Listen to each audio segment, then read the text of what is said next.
Et si l'invincibilité d'Israël n'était plus qu'une légende?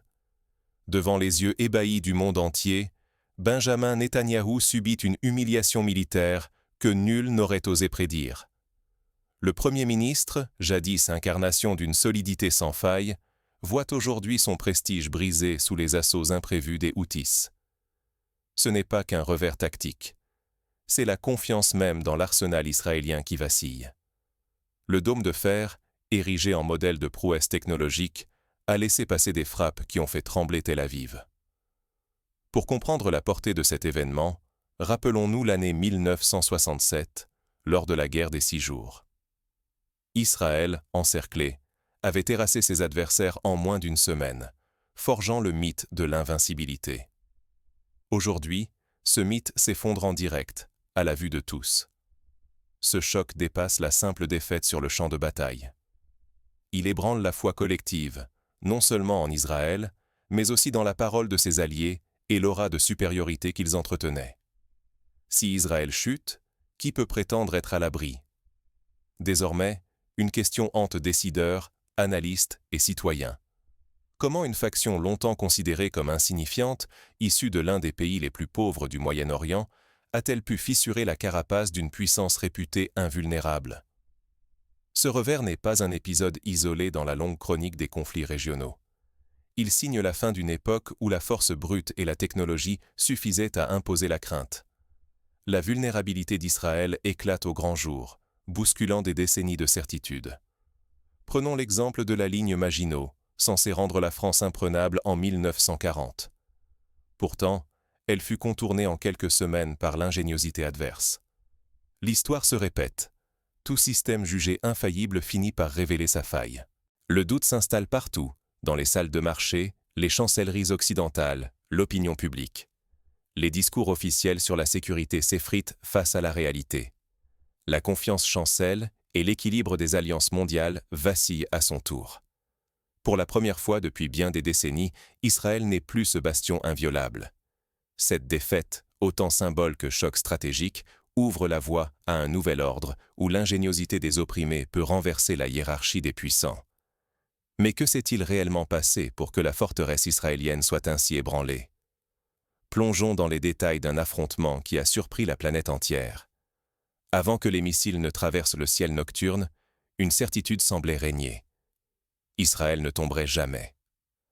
Pendant plus de 3 décennies, Benjamin Netanyahou a façonné sa légende sur cette promesse d'invincibilité. Aux yeux des Israéliens comme du monde entier, il incarnait le bouclier humain, prêt à tout sacrifier pour la sécurité nationale.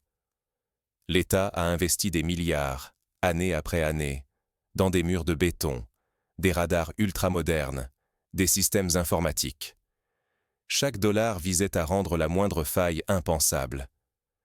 À l'international, l'alliance indéfectible avec l'Occident, surtout avec les États-Unis, semblait offrir une protection supplémentaire contre toutes les menaces. Pourtant, la domination israélienne dépassait la simple puissance militaire. Elle reposait aussi sur la psychologie, la conviction que toute agression serait écrasée instantanément. Cette image, martelée sans relâche, dissuadait même les plus audacieux. Le dôme de fer, véritable emblème de cette invulnérabilité, rassurait aussi bien les familles que les marchés financiers. En parallèle, des accords stratégiques avec les grandes puissances occidentales étaient censés garantir une sécurité inaltérable. Mais voici le danger.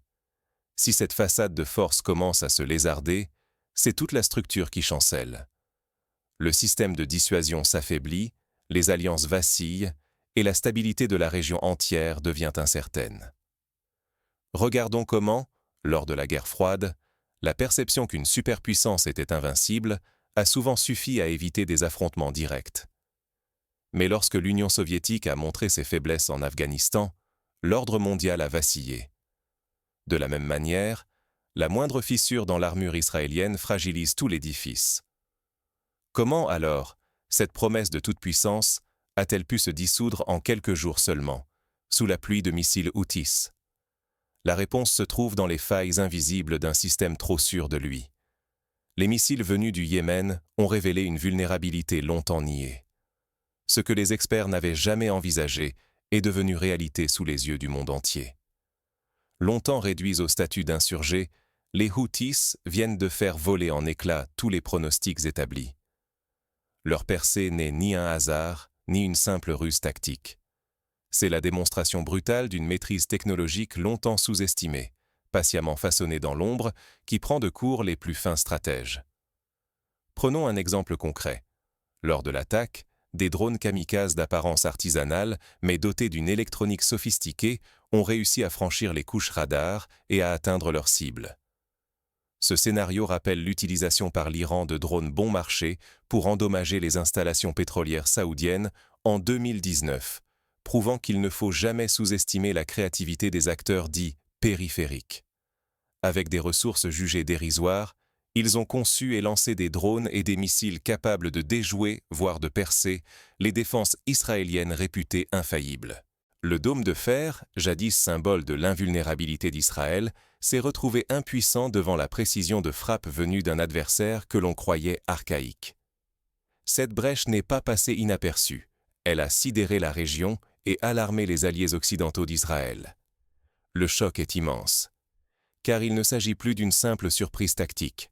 C'est la vulnérabilité d'Israël qui éclate au grand jour. Les images des explosions au-dessus de Tel Aviv, relayées sur tous les écrans, signent l'effondrement d'un mythe entretenu depuis plus de 70 ans. En quelques heures, la crédibilité militaire d'Israël, forgée au fil des guerres et consolidée par un arsenal ultramoderne, s'est fissurée. L'humiliation n'est pas uniquement opérationnelle, elle est psychologique. Le sentiment d'invincibilité a volé en éclats, entraînant avec lui un pan de l'équilibre régional. Ce basculement dépasse de loin la sphère militaire. Pour les alliés d'Israël, c'est une alerte rouge. Leur engagement a-t-il encore un sens si leur partenaire clé peut être frappé aussi facilement? Les adversaires de Tel Aviv, eux, sentent le vent tourner. Le message est limpide. La suprématie technologique ne garantit plus l'impunité. Israël perd ici bien plus qu'une bataille. C'est l'avantage psychologique, celui qui décourageait jusqu'ici toute attaque frontale, qui s'envole. Ces alliances, bâties sur la promesse de sécurité et de dissuasion, vacillent. La confiance des marchés, la cohésion intérieure et même le moral de la population sont profondément ébranlés. Mais ce revers ne touche pas qu'Israël. Il marque un changement d'air. Pour la première fois, un groupe issu de l'un des pays les plus marginalisés inflige à une puissance régionale une leçon d'innovation et de résilience. La carte du pouvoir au Moyen-Orient se redessine en temps réel. Pour saisir l'ampleur du bouleversement, il suffit de se souvenir de la guerre du Vietnam. Une puissance dotée d'une technologie écrasante a été mise en échec par la détermination et l'inventivité d'un adversaire supposé inférieur. Aujourd'hui, la même dynamique s'exprime au cœur du Moyen-Orient. Le signal envoyé au monde est sans équivoque. Désormais, même les plus faibles sur le papier peuvent, par l'ingéniosité et la détermination, infliger des défaites symboliques aux mieux équipés. C'est la fin de l'illusion du monopole de la force et le début d'un nouveau modèle d'affrontement fondé sur la créativité, la mobilité et la capacité à surprendre. La surprise stratégique provoquée par les Houthis résonne comme un avertissement bien au-delà du Moyen-Orient. Les puissances occidentales, tout comme leurs rivaux, scrutent cette faille avec une inquiétude grandissante. Pour Netanyahou, le temps n'est plus à la célébration de la puissance, mais à la gestion de la crise. La riposte israélienne s'annonce sous haute tension, dans un climat d'incertitude mondiale. Quand un empire vacille, chaque fissure devient une faille béante. En Israël, le doute s'insinue partout. Les fractures politiques s'approfondissent, la société se divise, et l'autorité de Benyamin Netanyahou semble chanceler. Même ses soutiens d'hier descendent dans la rue, remettant ouvertement en cause la capacité de l'État à protéger ses citoyens. Cette crise de confiance déborde largement les frontières. Sur les places financières, la légende d'une défense israélienne invincible s'effrite. Les investisseurs s'inquiètent d'un possible effondrement technologique, redoutant que le dôme de fer ne soit plus qu'une promesse creuse. À Washington, à Bruxelles, dans les capitales occidentales, la stupeur domine. L'alliance inconditionnelle, autrefois justifiée par l'apparent avantage militaire d'Israël, est désormais questionnée. Les débats internes s'enflamment. Persévérer dans le soutien à un partenaire fragilisé, est-ce vraiment garantir la stabilité ou risquer d'entraîner sa propre réputation dans la chute? Dans le Sud global, la tension est maximale. Les chefs d'État marginalisés perçoivent une brèche inédite. Si l'ordre mondial peut être défié par la stratégie et la résilience, alors la hiérarchie internationale vacille. L'idée d'un monde multipolaire cesse d'être un mirage. L'enjeu économique n'est pas en reste. Chute boursière, perte de prestige technologique, isolement diplomatique progressif, autant de signes annonciateurs d'un recul occidental. Cette crise nationale devient une onde de choc qui menace l'équilibre global des alliances et la position même de l'Occident. Pour illustrer, rappelons la crise du canal de Suez en 1956, lorsque la France et la Grande-Bretagne, puissance coloniale, virent à leur prestige s'effondrer après une opération militaire ratée. Le monde comprit alors que la domination occidentale n'était plus garantie. Dans ce contexte instable, une question s'impose. Quelles leçons tirer de l'effondrement de ces récits? Et comment les grandes puissances peuvent-elles encore anticiper le prochain bouleversement? Mais si l'incertitude gagne partout, certains acteurs se préparent déjà à exploiter ce nouveau désordre. L'avenir immédiat pourrait bien appartenir à ceux qui savent lire les faiblesses de l'ancien monde. Ce n'est plus la richesse, mais l'audace et l'innovation qui redessinent la carte du pouvoir. L'épisode entre les Houthis et Israël l'a prouvé. La technologie de pointe n'est plus réservée aux seules superpuissances.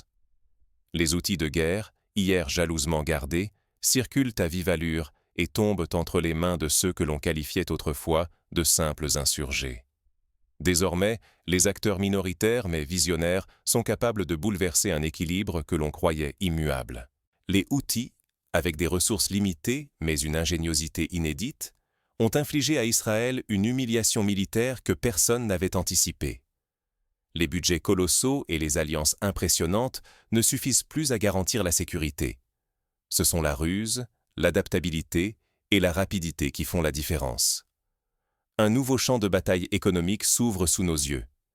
Des armes à faible coût, comme les drones artisanaux ou les missiles reconfigurés, mettent en échec des défenses qui valent des milliards.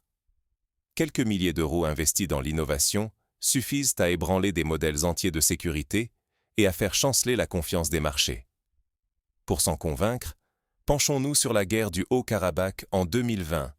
L'usage de drones bon marché a permis à l'Azerbaïdjan de prendre l'avantage sur l'Arménie, pourtant mieux équipée sur le papier. Le champ de bataille asymétrique est désormais la norme. Les mouvements de résistance deviennent des laboratoires d'invention accélérés. Leur force réside moins dans la puissance brute que dans la capacité à apprendre, à tisser des réseaux et à se réinventer face à chaque nouvelle menace. Cette agilité inspire déjà d'autres groupes, des Balkans au Sahel, qui observent et adaptent ces méthodes.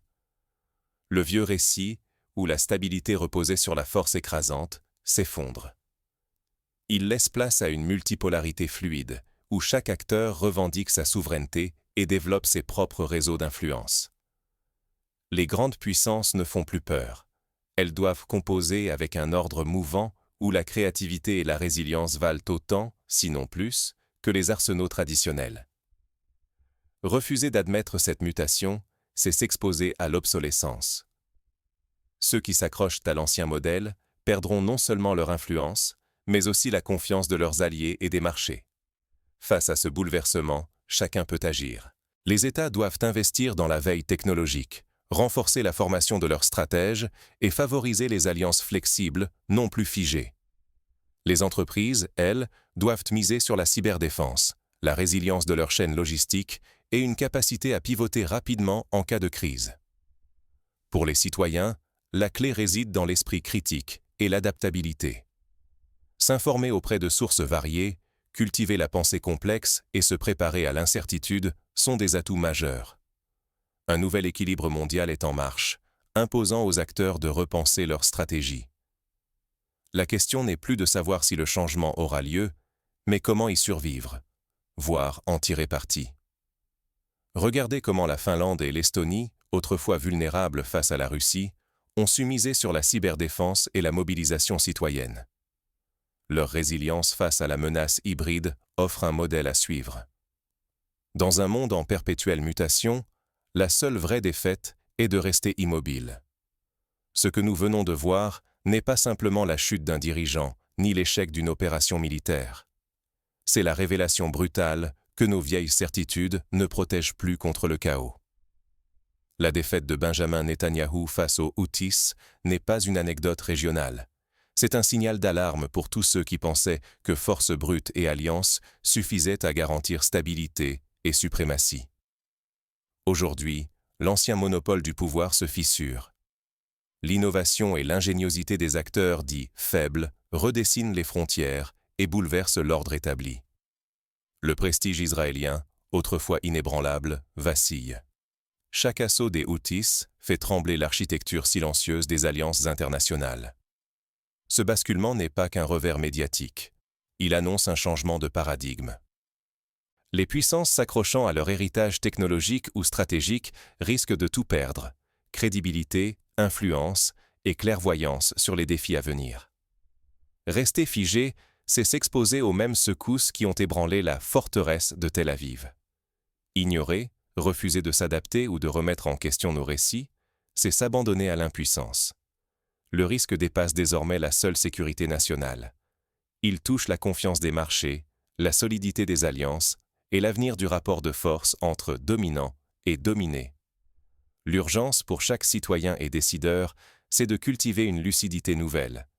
Il faut voir au-delà des mythes d'invincibilité, apprendre des failles révélées et repenser nos stratégies.